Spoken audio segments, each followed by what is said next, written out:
kabar semuanya? Kita kembali lagi dalam materi bahasa Indonesia. Kali ini kita akan belajar mengenai karya sastra. Karya sastra itu banyak ya, ada puisi, pantun, gurindam, syair, novel, komik, legenda, dan masih banyak lagi.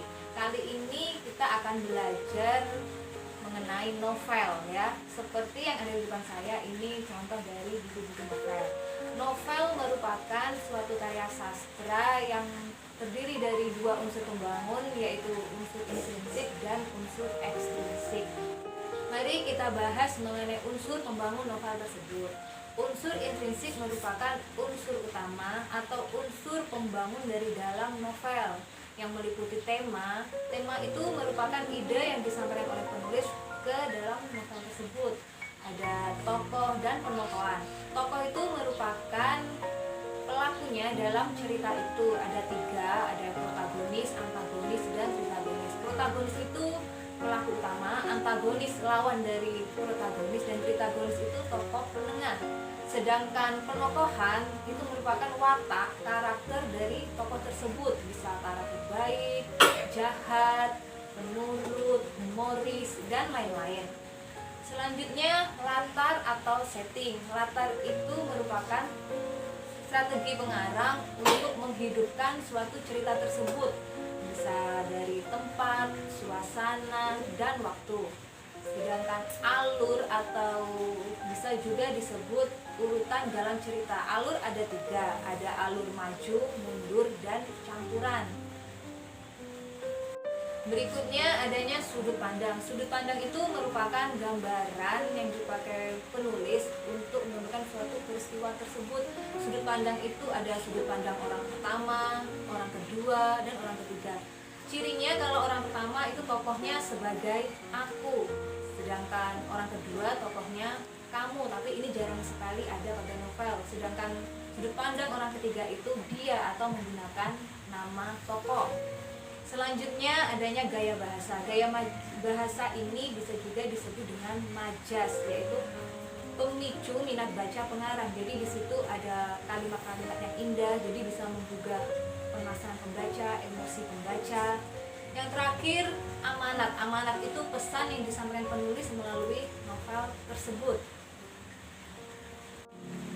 Berikutnya mengenai unsur ekstrinsik. Unsur ekstrinsik di sini berarti unsur yang berada di luar novel tersebut. Adanya biografi penulis. Biografi penulis itu merupakan riwayat hidup penulis itu atau perjalanan hidupnya. Berikutnya kisah di balik layar yang merupakan pengalaman, harapan dari penulis itu. Selanjutnya nilai-nilai yang ada di masyarakat yang tertuang pada novel tersebut, misalnya nilai religi, sosial, budaya, estetika, psikologi, ekonomi, dan lain-lain. Keberhasilan suatu novel dan menariknya novel tersebut bisa didukung oleh adanya struktur. Di novel itu tidak langsung ke peristiwanya yang menyedihkan, menggembirakan, tidak, tentunya pasti ada strukturnya. Strukturnya ada 6, meliputi abstrak. Abstrak itu gambaran umum secara luas mengenai novel tersebut. Dilanjutkan dengan orientasi. Orientasi itu pengenalan suatu peristiwa. Selanjutnya komplikasi. Komplikasi di sini merupakan suatu peristiwa terjadi yang dihubungkan dengan sebab akibat. Selanjutnya tahap evaluasi. Evaluasi di sini merupakan suatu peristiwa atau konflik yang terjadi pada tahap komplikasi tersebut sudah mulai adanya titik temu. Berikutnya resolusi. Resolusi ini konflik permasalahan sudah bisa terselesaikan, adanya solusi. Yang terakhir adanya koda. Koda di sini merupakan kesimpulan atau penutup suatu cerita pada novel tersebut. Selanjutnya kita harus mengetahui mengenai jenis novel. Yang pertama, jenis novel berdasarkan genrenya. Yang pertama adanya novel romantis. Novel romantis di sini menceritakan kisah cinta. Contohnya novel dari Mary Riana di sini berjudul Cahaya di Penjuru Hati.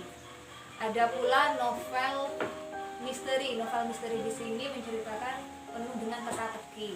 Misalnya adanya novel Reply, bagaikan atau bagaimana jika kau bisa hidup kembali berulang-ulang. Berikutnya novel horor. Novel horor ini biasanya menceritakan kisah gaib atau mistis, misalnya Hutan Firdaus Amazon, Shenghin, ada pula Hantu Sungai Wine. Berikutnya novel inspiratif. Novel inspiratif ini menceritakan penuh dengan motivasi agar bisa diikuti oleh pembacanya, misalnya novel Khairul Tanjung Si Anak Singkong. Terakhir adalah novel komedi. Novel komedi ini menceritakan penuh dengan humor. Yang kedua, novel berdasarkan isi dan tokohnya. Adanya novel teen lit. Teen lit di sini menceritakan atau untuk kalangan remaja, dikhususkan untuk kalangan remaja, misalnya novel Harry Potter. Ada pula novel chick lit. Chick lit ini masa muda dengan penuh permasalahannya, misalnya Linda Hornwart, Mr. Perfect, seperti ini. Berikutnya novel dewasa. Novel dewasa di sini memang dikhususkan untuk kalangan dewasa 18 tahun ke atas, misalnya Negeri Van Orange.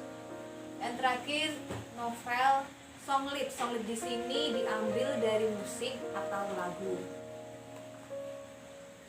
Yang ketiga, novel berdasarkan kebenaran cerita. Ada dua, yaitu fiksi dan non-fiksi. Fiksi ini memang benar-benar dari cerita khayalan, penuh dengan imajinasi. Misalnya novel Harry Potter. Harry Potter di sini imajinasi dari penulis. Kalau non-fiksi itu berdasarkan dari kisah nyata, benar-benar terjadi. Misalnya Khairul Tanjung Si Anak Singkong. Jadi ini merupakan kisah hidup seorang Khairul Tanjung. Setelah kita mengetahui pengertian novel, unsur pembangunnya, strukturnya, jenis novel, sekarang kita akan mengetahui mengenai ciri-ciri novel. Ciri-ciri novel di sini meliputi ceritanya panjang, melebihi dari cerpen. Halamannya minimal 100 halaman. Jadi wajar ya kalau memang novel itu tebal-tebal seperti ini. Alurnya kompleks, jadi bisa maju, mundur, bahkan campuran. Satu tokoh memiliki beberapa karakter. Tidak hanya satu tema, jadi dalam novel tersebut bisa ada tema sampingannya. Membutuhkan waktu yang lama untuk membacanya, minimal 2 jam. Bisa menggugah emosi, efek membaca, seleksi ceritanya luas, dan yang terakhir ditulis dengan cerita narasi didukung dengan cerita deskripsi. Agar novel itu menarik, kita harus memperhatikan kaidah kebahasaannya yang meliputi diksi yang merupakan pilihan kata, idiom, frase yang maknanya tidak bisa diprediksi, menggugah emosi pembaca, biasanya dipengaruhi oleh subjektivitas penulis, berusaha mempengaruhi pemikiran pembaca, dan adanya makna-makna dalam kebahasaannya. Adanya makna denotatif, yaitu makna sebenarnya, makna konotatif, makna tidak sebenarnya, ekspresif, bayangan mengenai suasana, sugestif, berusaha untuk mempengaruhi pembaca. Berikutnya plastif, yaitu menggugah perasaan, adanya maja sindiran, diantaranya ironi, sinisme, sarkasme. Ironi ini menyindir yang biasa, sinisme ini lebih kasar daripada ironi, sarkasme ini tajam, kasar yang bisa menimbulkan pembaca perasaan yang sangat menyakitkan. Yang terakhir, adanya bahasa asing yang sudah memiliki padanan kata ke bahasa Indonesia. Bagaimana? Mudah bukan dalam mempelajari tentang novel? Semoga ini bisa membuat minat baca kalian lebih tinggi, karena membaca itu jendela dunia. Semoga bermanfaat. Sampai jumpa.